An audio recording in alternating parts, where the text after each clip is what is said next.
Olá, boa tarde, crianças. Tudo bom com vocês?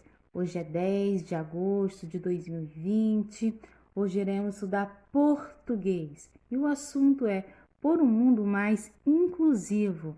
Vocês podem observar, né, que tem 4 crianças brincando, né, e que tem uma criança, né, que utiliza a cadeira de rodas para se locomover e que possamos, né, ser igual essas crianças, né, incluir todo mundo, né, crianças, porque independente do seu estado físico, intelectual ou até mesmo sua raça, sua religião, que possamos incluir todo mundo, né, criança? Afinal, né, todos nós somos iguais. Então vamos ler esse textinho que está do lado esquerdo. Todas as pessoas têm direito à educação, saúde, trabalho, esporte e lazer. Para fazer valer esses direitos, precisamos lutar por uma sociedade mais justa, que não exclua ninguém, por um mundo mais inclusivo. Criança, nós vamos hoje fazer a interpretação dessa capa desse livro, O Silêncio de Júlia.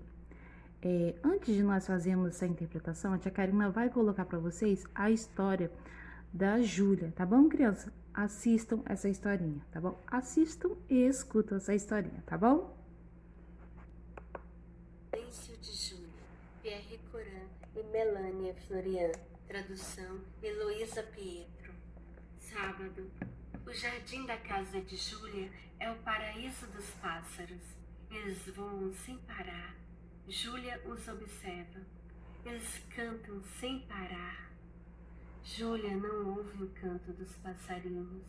Ela não escuta o ronronar do gato, o ruído dos aviões, o latido dos cães e a buzina dos carros. Júlia não ouve o batimento de seu coração, mas, sob seus dedos, ela percebe seu pulsar. E nesse momento, ele bate mais forte. Júlia espera a chegada de André, seu novo vizinho. Ele tem a mesma idade que ela. Júlia ainda não o viu. Então, ela o imagina. É alto, tem cabelos loiros e sorri o tempo todo. Quando ele a avistar, virá correndo em sua direção, fará um sinal e talvez lhe dê um abraço. O portão da casa vizinha acaba de abrir. Um automóvel entra. Atrás da cerca viva que separa os jardins, Júlia observa em uma escadinha. É ele, o André. Júlia o reconhece. O garoto é como ela tinha imaginado. André é alto, tem cabelos loiros, mas não está sorrindo. Pelo contrário, ele está de mau humor. André não parece feliz por ter chegado ali. Então, Júlia vai até ele, agitando os braços. André a vê. Ele deixa cair a mochila, caminha em direção à cerca e para. Júlia sorri para André e gesticula, mas ainda, de repente, André lhe mostra a língua e vai embora. Júlia fica surpresa, mas não se zanga. Ela tem uma ideia. Rapidamente ela espeta a bandeirinha sobre a cerca viva e em um buraco Júlia coloca um macaco de pelúcia bem fofo que diz alô quando aperta sua barriga. André repara nas bandeiras e no macaquinho. Ele olha para Júlia, que lhe sorri docemente. O garoto se aproxima dela e grita: "Vai embora daqui!" Dessa vez, Júlia ficou triste. Sua mãe assistiu a cena toda. Ela abraça a Júlia e depois faz sinais com as mãos e fala, movendo os lábios nitidamente. André vivia na cidade e lá ele tinha amigos. Aqui ele não conhece ninguém. Mas aqui ele pode brincar comigo? Diz Júlia, batendo a mão no coração. Domingo. Os pais de André cortaram a grama do jardim e instalaram uma rede de futebol. André está batendo bola, mas ele não parece feliz. Júlia também gosta de futebol. Seria legal jogar juntos. Ela agita os braços para chamar André. Júlia faz de conta que está alegre, mas, na verdade, não está. André finge que não a vê. Tudo bem, pensa Júlia. Quando ele cansar de ficar sozinho, virá brincar comigo. Segunda-feira, Júlia traz um tambor africano que o pai lhe trouxe de presente do Senegal. Ela fica de pé e toca o tambor com toda a energia. Júlia não consegue ouvir a música, mas ela sente o pulsar do tambor em suas mãos, em sua pele. Seu corpo inteiro vibra com o instrumento. André se aproxima da cerca viva. Ele é atraído pela batida do tambor. Júlia fica animada. Ela toca com mais vigor ainda. André hesita. Será que ele tem medo daquela menina que fala com as mãos e não diz uma só palavra? Ela sai correndo. Terça-feira, chove. Uma névoa recobre o jardim. O chão está repleto de poças de água brilhantes. Júlia veste sua capa de chuva e botas de borracha. Não é divertido andar na chuva? Ela vê o menino chateado na janela e o cumprimenta com a mão. André não responde e desaparece da janela. Agora está chovendo forte. Júlia volta para casa um pouco entristecida. Quarta-feira. O sol brilha no céu. André não aparece na janela, nem no jardim. Onde ele estará? Quinta-feira. A mãe de Júlia sabe por que André desapareceu. O pobrezinho estava com uma infecção nos 2 ouvidos. Ele não consegue ouvir mais nada. Além disso, sua garganta está tão irritada que ele mal consegue falar. Sexta-feira. Lá vem André, andando pelo jardim. Ele está com um gorro de lã cobrindo as orelhas e um cachecol grosso em volta do pescoço. Júlia acha que ele ficou parecido com aquele seu macaco de pelúcia que cumprimenta as pessoas quando apertam sua barriga. André vê Júlia. Ele se aproxima e grita: "Oi, Júlia!" Júlia percebe o que ele diz pelo movimento dos lábios. Ela também gostaria de dizer bem alto: "Oi, André!" Mas ela não pode fazer isso. E dessa vez, quem sai correndo é Júlia, com medo de que André a veja chorar. Manhã de sábado. Júlia disse à mãe que estava com dor de cabeça, mas isso não é verdade. Ela está triste na janela de seu quarto. Lá de cima ela pode ver os 2 jardins e lá está André jogando bola, perto do escorregador. No sol, sem gorro e sem cachecol, o garoto faz um sinal para Júlia. Ela sinaliza em resposta e pela primeira vez André sorri para Júlia. A garota não tem mais vontade de chorar e sim de correr até o jardim para encontrá-lo. Mas não agora. André pode esperar mais um pouco. Sábado, hora do almoço, dia da festa dos vizinhos. Júlia não está mais triste. Ela usa seu vestido mais bonito e André também está todo arrumado. Eles colocam os pratos na mesa redonda do jardim. Seus pais servem as pessoas e cuidam do churrasco. André sorri o tempo todo. Ele conversa com Júlia olhando diretamente em seus olhos. Ele sabe que não adianta gritar. Júlia é surda, mas ela pode ler seus lábios perfeitamente. E então Júlia responde fazendo sinais com as mãos, movendo os lábios e os olhos também. Júlia e André riem e se divertem. É bonito vê-los. Eles parecem dois passarinhos numa gaiola sem portas. Domingo e todos os dias seguintes, a mãe de André tem um violoncelo. Ela deixa que Júlia toque seu precioso instrumento musical. André pede a Júlia que empreste seu tambor. Ele quer tocá-lo com ela. Sob as mãos das crianças, a pele do tambor vibra. Sob seus pés, o chão também vibra. Em suas mentes, Júlia e André podem sentir as vibrações. Puxa, é divertido! Júlia começou a ler e a escrever muito cedo, com a ajuda dos pais. Ela também estuda a língua de sinais. De vez em quando, André a acompanha. Na aula, assim como Júlia, ele imita os gestos da professora. Quando ele se confunde com os sinais, Júlia o ajuda. Depois das férias, eles vão estudar na mesma escola. Talvez se sentem perto um do outro. Agora, a brincadeira preferida deles é brincar de navio pirata. André fica no escorregador e Júlia na escadinha. Fazem de conta que estão no mar. Eles trocam sinais secretos entre si. Para Júlia e André, só para esses dois, o silêncio se tornou uma voz que ninguém mais consegue escutar, nem mesmo os passarinhos. Fim. E aqui termina o livro O Silêncio de Júlia.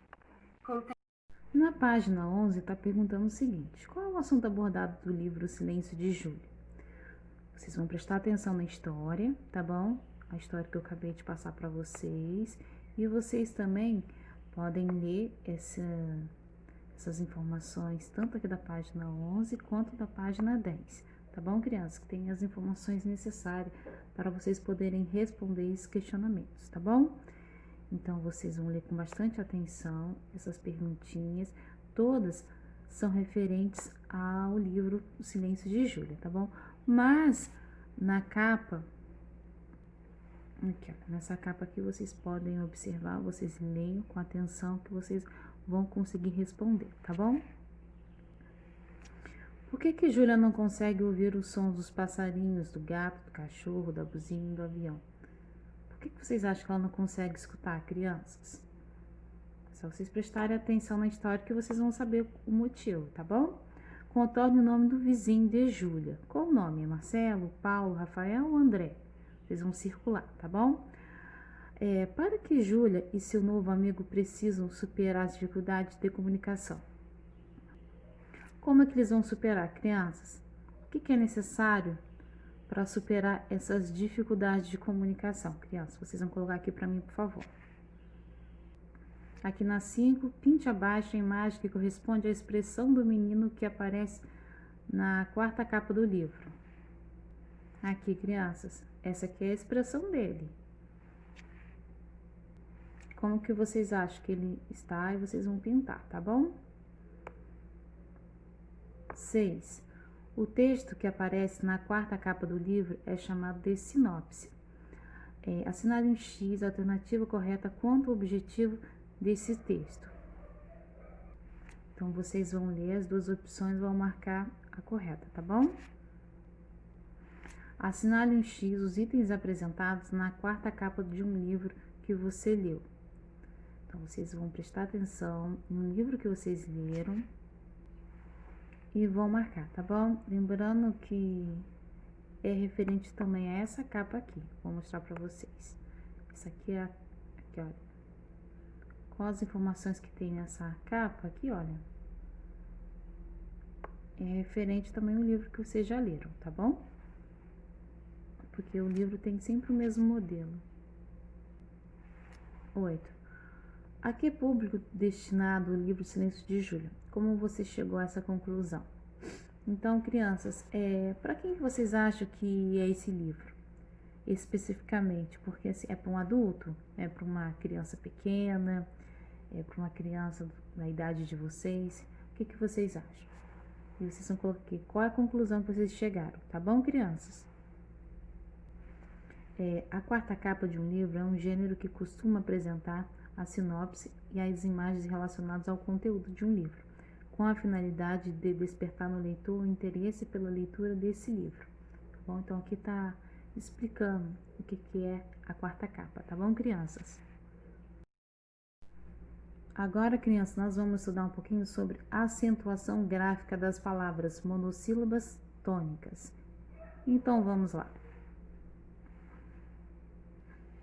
Acentuação gráfica das palavras monossílabas tônicas. Falar sobre os monossílabos não representa nenhuma novidade para você, não é verdade?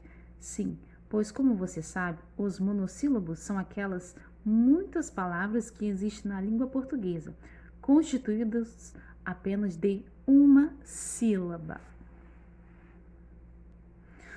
Monossílabos átonos e monossílabos tônicos.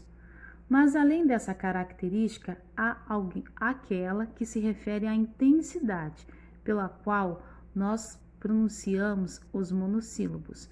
Podemos ser de forma mais intensa ou a mais fraca. Assim, dependendo dessa forma, eles se classificam em monossílabos átonos e monossílabos tônicos. Vamos então conhecer sobre as características de cada um deles, para que possamos cada vez mais nos tornar verdadeiros conhecedores da língua portuguesa materna, ok? Então vamos lá. Monossílabos tônicos. Eles, por sua vez, não dependem de ninguém, no bom sentido, é claro. Quando dizemos que são assim, é porque não precisam de se apoiar em nenhuma outra palavra para revelar o seu valor fonético. Só lembrando que quando se fala em fonético, logo temos a ideia de se tratar de som e que apresentam, certo? Por isso, ao conhecê-los, lembramos daquelas regrinhas de acentuação, uma vez que são assim representados. Os terminados em chá, pá, lá, ré, fé, pé, vê, crê, nó, dó, sol, nos e pó. Vocês perceberam que os tônicos eles têm acento? Ou seja, a pronúncia dessas palavras é o mais forte. Monossílabos átonos já não se mostram assim tão independentes, uma vez que eles precisam de uma outra palavrinha para se apoiar. Então, quando isso acontece, percebemos mais o som dela do que da palavrinha monossílaba, propriamente dita. Vamos conhecer alguns deles.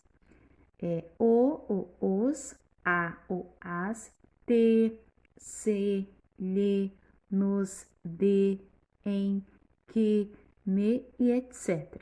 Ok, criança? Lembrando o seguinte, monossílabos é quando só tem uma sílaba.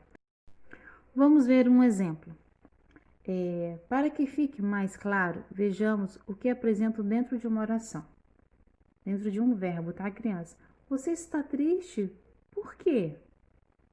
O que fiz para te deixar assim? Percebemos que no primeiro exemplo há um monossílabo que se apresenta como tônico, que é o que. O que é o que está com acento, tá, criança? Que é o mais forte. Já no segundo, temos dois monossílabos átonos, pois que e ter parecem estar ligadinhos aos verbos fiz e deixar. Pois ao pronunciarmos a oração por completo, o som que mais ouvimos é exatamente o deles, concorda? Pois bem, por isso são assim classificados. Agora na página 13, observe a cena a seguir e leia a frase abaixo dela e responda as questões. A mãe de Aline sempre dá um nó forte no cadarço do tênis dela. A primeira é: contorne na frase acima as palavras monossílabas que são palavras monossílabas, crianças? São palavras que têm somente uma sílaba, tá bom? Então, vocês vão circular todas as palavrinhas que têm somente uma sílaba, tá bom? B. Releia as palavras abaixo, retirada da frase, e depois ligue a informação correta sobre a pronúncia delas. Então, são essas palavrinhas aqui. Então, tá, dá, nó, dá e no. Então, criança, vocês vão ligar onde que é a pronúncia forte, onde que é a pronúncia fraca. Um é átono e outro é tônica. Lembra que nós acabamos de falar? O que acontece? A tônica, ela tem acento, a átonos não tem acento. Ok, crianças? Aqui tá explicando o que é monossílabas tônicas e átonas. Então, vocês podem ler também para intensificar o conhecimento de vocês, tá bom?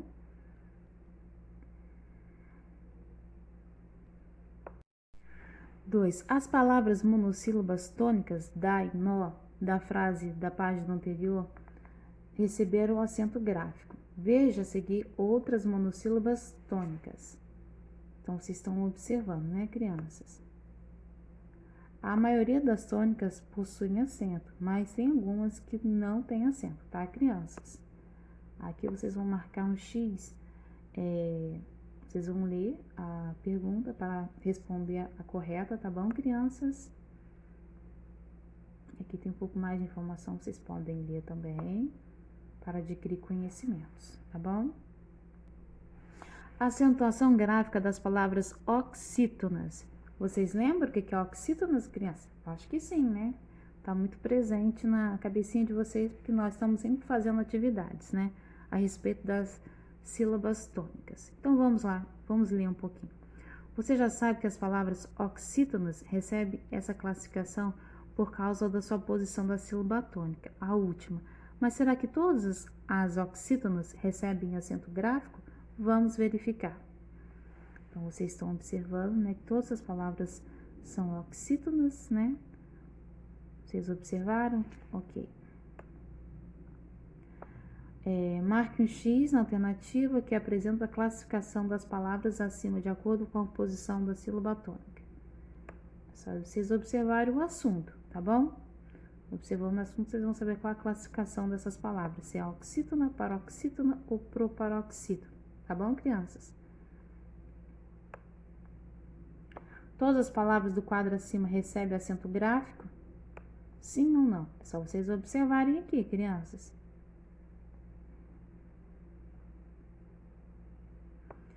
Oxítonas terminados em as, es e os e em nos ditongos abertos, es, eus ou os recebem acento gráfico. Por exemplo, sofá, bater, maiô, ninguém, papéis, escarcel e herói. Ok, crianças? Na página 16, está pedindo o seguinte: leia o poema a seguir e responda as questões. Então, leia com atenção para responder essas questões aqui de baixo, tá bom? A cena criada pelo poema ocorre em que momento do dia, crianças? Tá fácil, né? Só vocês observarem aqui. Vocês vão responder aqui na frente, tá? Que cores vêm à sua mente ao imaginar essa cena? Aí vocês colocam, tá? As cores que vocês estão vendo aqui, vocês colocam aqui também, aqui do ladinho, tá bom? Leia duas palavras monossílabas do poema que receberam acento e justifique por que elas foram acentuadas. Aqui, crianças, vocês vão verificar duas palavras monossílabas. O que é monossílabos? Monossílabos é quando tem uma palavra que tem uma sílaba, né? Aí tá perguntando por que tem acento. Vocês lembram da regrinha? Da classificação da monossílaba? Ou ela é átonos, ou ela é tônicas? Vocês lembram? Então tá, então vocês vão justificar por que ela tem acento, tá bom? Aqui, aqui ó, tem céu e tem sol. Então, aqui vocês vão justificar por que essas duas monossílabas ela tem acento, tá bom, crianças? Tá bem fácil isso aqui também, né? É só lembrar da classificação da monossílaba, tá bom, crianças? Na página 17, vocês vão ler esse poeminha da Maritaca, tá bom? Leia com atenção para responder, tá bom? Aqui embaixo. O que você achou do poema? Comente com seus colegas. Então, crianças, não tem como comentar com os colegas porque vocês estão em casa, né? Mas nós podemos depois conversarmos, né? O que vocês acharam do poema, tá bom? Eu vou perguntar para vocês o que vocês acharam. Contorne no poema as palavras que rimam entre si. Vocês vão verificar aqui as palavras que rimam e vão contornar, tá bom, crianças? Releia estas palavras que rimam entre si e contorne a sílaba tônica de cada uma delas. Então, vocês vão contornar o que rima, tá? Anel e chapéu. Vocês vão contornar a sílaba que rima entre si, tá bom? Qual é a posição da sílaba tônica das duas palavras que você contornou? Então, ela é o quê? Ela é oxítona, paroxítona e proparoxítona. Vocês vão colocar aqui a classificação, tá bom? E aqui embaixo, explique por que a palavra chapéu recebe acento gráfico e as palavras anel não recebe acento gráfico. É só prestar atenção na terminação do anel, para vocês saberem por que não tem acento gráfico, tá? O anel termina com qual letra? Vocês observem para vocês poderem responder, tá bom, crianças? Então, crianças, hoje aprendemos um pouquinho sobre as monossílabas e a inclusão, tá bom, crianças? Se vocês tiverem alguma dúvida, pode falar comigo, estou aqui para ajudar vocês, tá bom? Um beijo e até a próxima aula.